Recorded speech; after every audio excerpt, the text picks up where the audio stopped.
Hello everyone, नवीन एका व्लॉगमध्ये तुमच्या सगळ्यांचं मी शर्वरी खूप मनापासून स्वागत करते आहे.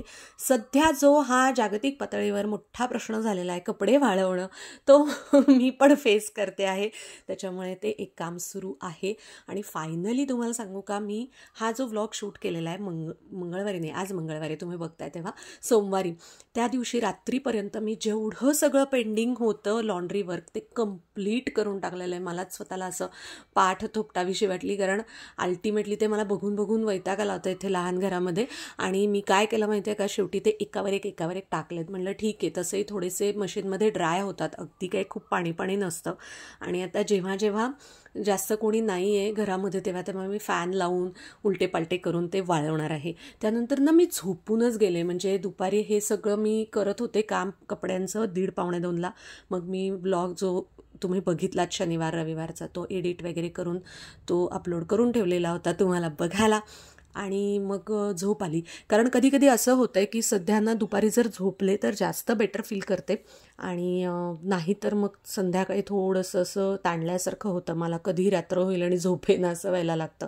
बरं, सगळ्यात महत्त्वाची गोष्ट म्हणजे नव्याने खूप जणं बघतायत आपला चॅनल आणि vlogs, mini vlogs, video, shorts.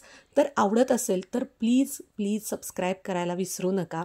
आणि ज्या पॉईंटपर्यंत तुम्हाला आवडतं तिथे 1 मिनटं पॉज करा, स्टॉप करा आणि लाईक करून, कमेंट करून तुमचं मत जे काय असेल सांगा. तुम्हाला कसं म्हणजे आवडतं आहे व्लॉग्स, किंवा अजून काय तुम्हाला बघायला आवडतील टॉपिक्स वगैरे, हे सगळं मी कोणत्या विषयावरती बोलू तुमच्याशी, हे सगळं मला प्लीज कमेंट्स करून सांगा. आणि मग पुढचा उरलेला व्हिडिओ नक्की बघा. आणि आता मला असं वाटतंय की इथे बऱ्यापैकी गोष्टी सेट झालेल्या आहेत, थोड्याफार राहिलेल्या आहेत अजून एक 10-15%, पण त्या होऊन जातील. आणि मला असं वाटतं की एक 15-20 ऑगस्टच्या पुढे मी डेली तुमच्यासोबत, म्हणजे जे रुटीन बघायचं आहे ना अधूनमधून तुम्हाला, प्रॉपर एक मॉर्निंग, इव्हिनिंग, आफ्टरनून 1-2 वेळा कमेंट्स आल्या होत्या, तर ते मी नक्की शूट करण्याचा प्रयत्न म्हणजे काय करीनच.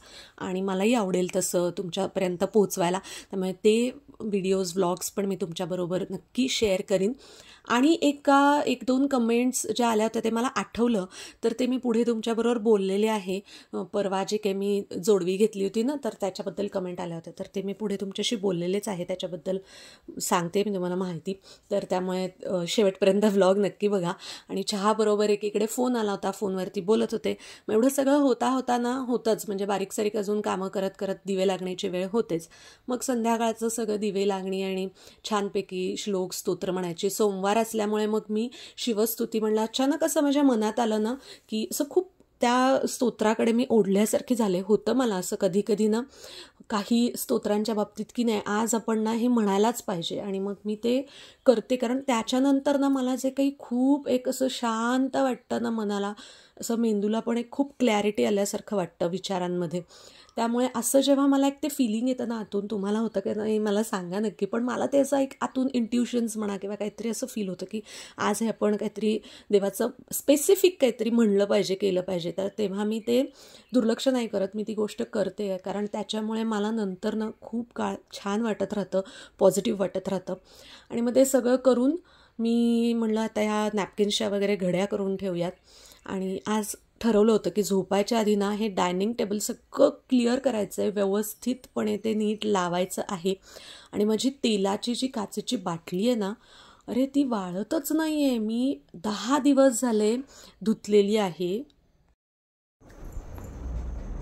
आता मी चालली आईकडे जेवायला, कारण ना असंच होतं, जेव्हा मी आईच्या जवळ राहिलेली आहे, आम्ही दोघीच जणी असलो ना, तर मग आईचं असं ते खूप असतं की आम्ही इकडेच या जेवायला वगैरे. तर त्यामुळे चालली आहे मी तर तिकडे जेवायला, कारण ते 3 असतात.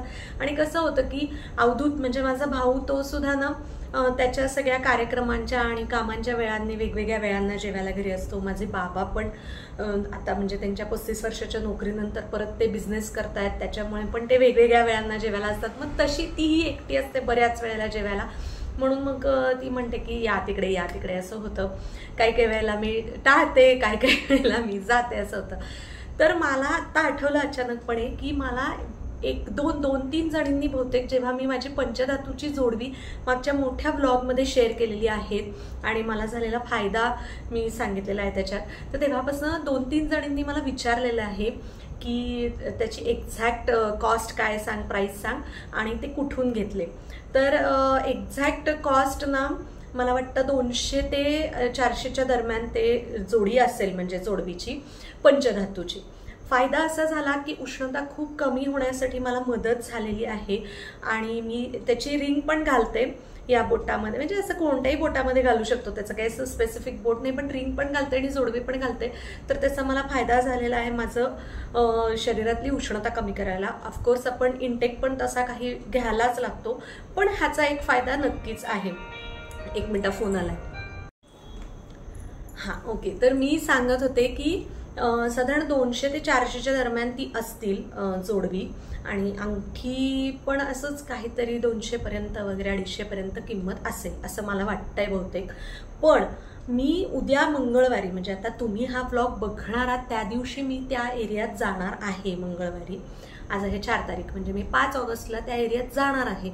तर मी तिथे सगळी व्यवस्थित माहिती घेते आणि त्यांना जर चालणार असेल तर मी त्यांचं थोडंसं तिथलं दुकानाचं शूटही घेईन आजूबाजूचं, म्हणजे मग तुम्हाला जायचं असेल तर तुम्हाला ते सोयीचं पडेल तिथून जाणं.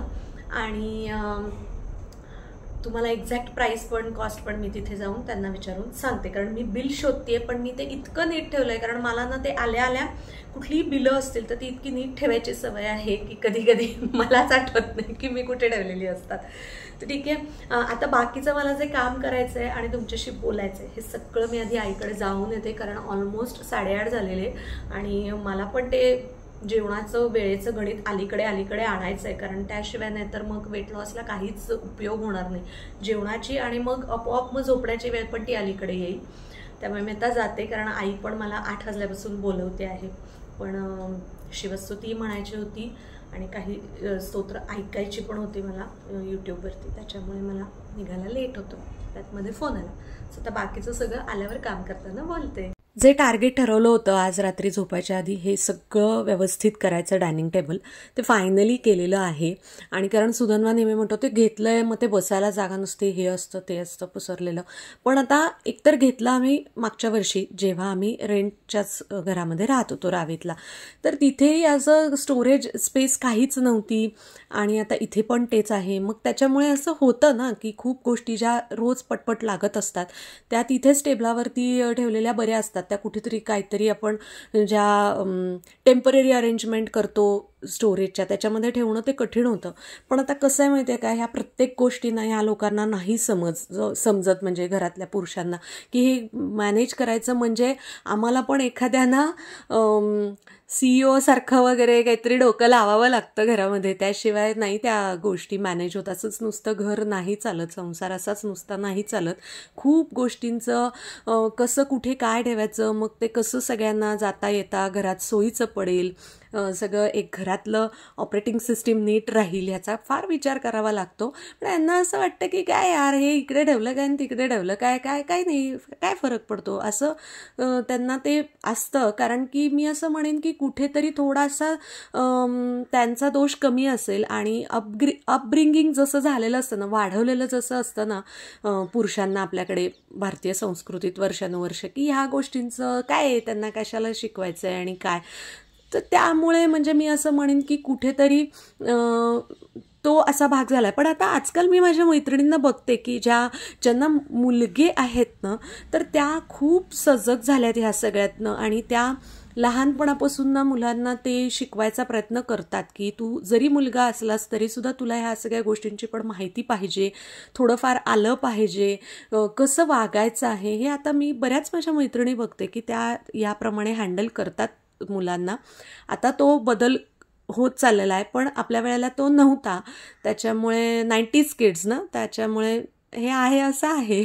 ज्यांची मुलं ना 6-7 वयाच्या पुढची आहेत ना, त्यांना आता ही पुढे जी मी गोष्ट दाखवते आणि सांगते ते रिलेट करतील की ते घरातली छोटी छोटी कामं ना, कपडे जागेवर नेऊन ठेवणं, कपड्यांच्या घड्या करणं, भांडी जागेवरती लावणं. आता हे इथे ती बघा आली आहे वेणू, तर तिला मी आता दूध तापायला ठेवलं आहे ना, तर तिथे मी तिला उभं करणार, लक्ष द्यायला. ती व्यवस्थित नॉब वगैरे बंद करायला शिकलेली आहे, त्यामुळे मग थोडंसं कामांमध्ये मदत होते. त्यांची काही कामं ते करतात.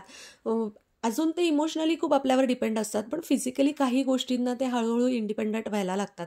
तर ही फेज एक आता वेगळी असते, छान असते, मजा वाटते आपल्याला की आपली मुलं काय काय छोटी छोटी कामं करतायत आपली, ह्याचं एक सॅटिस्फॅक्शन नक्कीच असतं. अशा रीतीने आजचा हा माझा व्लॉग होता आणि मला वाटतं 1-2 कमेंट्सची पण उत्तरं मी ह्याच्यामध्ये दिलेली आहेत तुम्हाला.